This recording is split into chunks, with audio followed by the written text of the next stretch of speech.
तो गाइज आप लोग ने जो थंबनेल देख के वीडियो खोला है वो कोई क्लिकबेट नहीं है and actually this is going to be a golden attempt and इसका एकमात्र रीजन है कि जो लॉ एग्जाम है उसके पहले आप लोग को 3.5 डेज मिल रहा है। ठीक है, यूजुअली 1.5 डेज मिलता है बट इस बार 3.5 मिल रहा है, तो मतलब बहुत टाइम मिल रहा है आप लोग को। बट ऑल्सो आप में और रिजल्ट में जो सक्सेसफुल लिखा होगा उसके बीच में सबसे बड़ा रोल भी लॉ का ही है, तो सबसे एडवांटेज भी इस बार इसमें है एंड सबसे बम्बू भी यही होता है। तो आप लोग के पास इस बार टाइम है टू फेस इट, क्योंकि बहुत टाइम है, अच्छा खासा रिवाइज हो सकता है अगर सही से पढ़े तो। बट इसके लिए इंपॉर्टेंट है कि आपको क्या क्या पढ़ना है, क्योंकि बहुत सारे टॉपिक्स है, बहुत लंबा सिलेबस है लॉ का।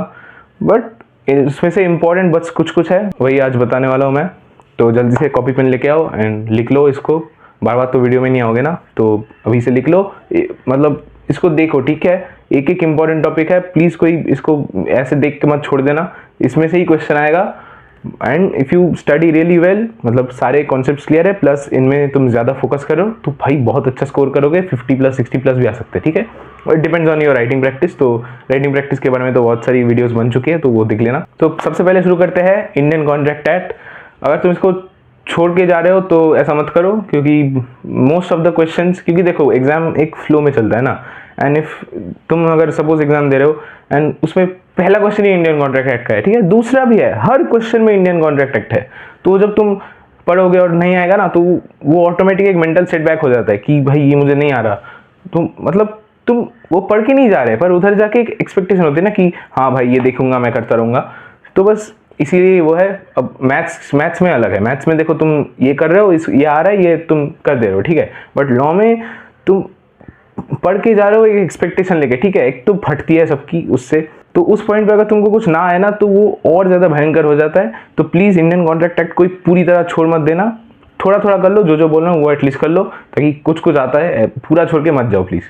तो जो इसका सबसे इंपॉर्टेंट टॉपिक है वो है कंसिडरेशन। हर बार इसका क्वेश्चन आता है एंड इस बार भी आएगा ऑब्वियसली, तो कंसिडरेशन बहुत अच्छे से पढ़ लेना। एंड सेकेंड आता है हमारा कॉन्ट्रेक्चुअल कैपेसिटी, जो माइनर कौन कौन केपेबल है कॉन्ट्रैक्ट करने के, वो सब, वो पूरा एक टॉपिक है, वो अच्छे से पढ़ लेना, उधर से आ सकता है। थर्ड है हमारा ब्रीच ऑफ कॉन्ट्रैक्ट, फोर्थ है हमारा क्वासी कॉन्ट्रैक्ट्स, फिफ्थ है कॉन्ट्रैक्ट ऑफ एजेंसी। ठीक है, ये एजेंसी बेलमेंट दोनों थोड़ा थोड़ा पढ़ लेना, क्योंकि नए नए टॉपिक्स है, इससे हर बार क्वेश्चन आ रहे हैं, इस बार भी आएगा। बस इतना सा कर लो इंडियन कॉन्ट्रैक्ट एक्ट में एंड तुम अच्छे खासे नंबर ले आओगे उसमें से। ठीक है, 30 मार्क्स का पूरा आता है, तो इसमें से तुम अगर 12-15 भी ले आओ तो बहुत है तुम्हारे लिए। बाकी सब चैप्टर्स इजी है, उसमें ज्यादा फोकस करो, उसमें ज्यादा स्कोर करो। ठीक है, एंड आसान चैप्टर से सबसे पहले आता है सोगा, सेल्स ऑफ गुड्स एक्ट। इसमें जो पहला टॉपिक है वो है employed conditions and employed warranties.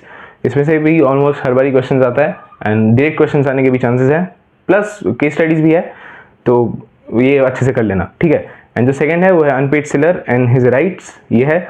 और थर्ड जो है वो है ऑक्शन सेल एंड वो उसके लीगल रूल्स। ठीक है, बस ये तीन इसके इंपॉर्टेंट है, छोटा सा चैप्टर है, अच्छे से कर लो तो हो जाएगा। ये सबसे इंपॉर्टेंट टॉपिक्स है, बाकी भी चैप्टर में कुछ कुछ है, तो जो तुमको सही लगे वो कर लेना, इनमें ज्यादा ध्यान लगाना। ठीक है, और फिर आता है नेक्स्ट पार्टनरशिप, जो सेम सोगा के वेटेज का है, बट इसमें से अच्छे खासे क्वेश्चन बन जाते हैं। ठीक है, वो मोस्टली इसमें एक तो वो आता है कि डिसोल्यूशन, उसका एक डायरेक्ट क्वेश्चन आता है, फिर बहुत सारे केस स्टडीज भी आता है, तो अच्छा खासा चैप्टर है।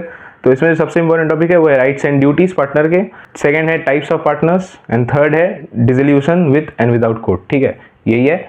केस स्टडीज भी बहुत सारे आ सकते हैं, तुम अच्छे से कॉन्सेप्चुअल क्लैरिटी बना लेना अपना, एंड प्लस इन टॉपिक्स को बहुत अच्छे से पढ़ना, तो हो जाएगा तुम्हारा। और फोर्थ है कंपनीज एक्ट, इसको मत छोड़ना, ये इंटर में भी है तो काम आएगा उधर। तो इसमें सबसे इंपॉर्टेंट टॉपिक है वो है corporate veil and lifting of corporate veil, and second important topic है doctrine of ultra vires, and third है इंडोर मैनेजमेंट, एंड फोर्थ है गवर्नमेंट कंपनी। ठीक है, ये टाइप्स ऑफ कंपनी बहुत सारे हैं, government company, dormant company, foreign company, small company, वो सब थोड़े थोड़े देख लेना, 1% कंपनी, ये सब ये पूरा देख लेना, टाइप्स ऑफ कंपनीज।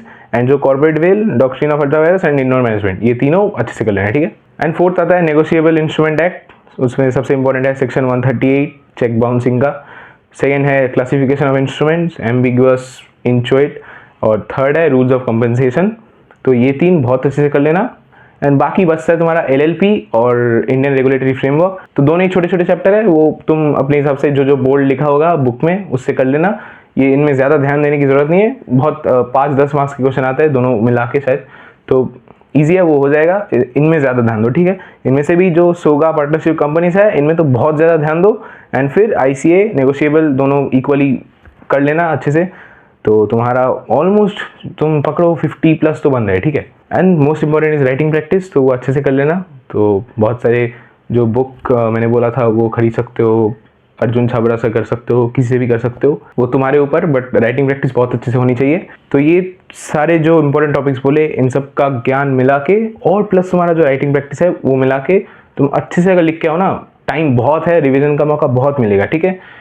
तो एफर्ट डाल के तुम एक बार अगर लिख के आ सको तो तुम पास हो, ठीक है। लॉ में राइटिंग सबसे इंपॉर्टेंट है, ठीक है। आता सबको है, मेरे को भी आता था, पर भाई लिखने में भाई हालत खराब हो जाती है, ठीक है।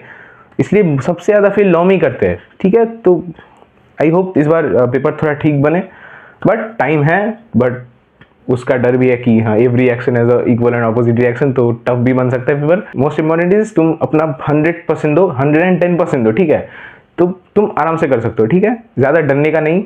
एंड मैथ्स की एक अच्छी स्ट्रेटजी मैं लाऊंगा बहुत जल्दी वीडियो में, वो चाहिए तो मैथ्स लिख देना कमेंट में। आई होप आप लोगों ने ये टॉपिक सारे अपने कॉपीज़ में लिख लिए होंगे, तो अच्छे से पढ़ो इनको। एंड आज की वीडियो के लिए बस इतना ही, एंड मिलेंगे आपसे अगली वीडियो में, तब तक के लिए बाय।